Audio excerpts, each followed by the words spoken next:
Okay, question 29 says, which cellular process takes place in the ribosomes that are bound to the endoplasmic reticulum?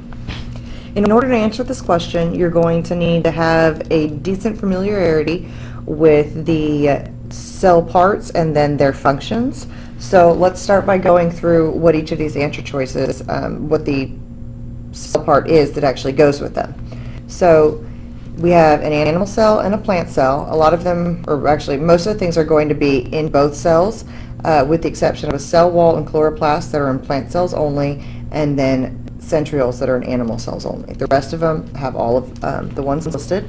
So the breakdown of waste material, that is going to take place in the lysosomes.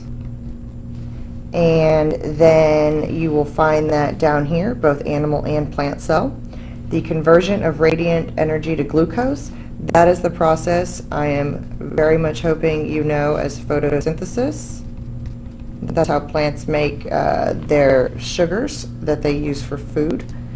And that photosynthesis takes place in the chloroplast, which only occurs in plant cells. Synthesis of new proteins, that is the making of proteins, is what synthesis is, and that occurs in the endoplasmic reticulum, which is why that is the correct answer. It's also known as the ER. The fact that there are ribosomes on it that they're mentioning makes it part of the rough ER, which is this dotted part of the endoplasmic reticulum, as opposed to the smooth ER, and that's the part of the endoplasmic reticulum with no ribosomes.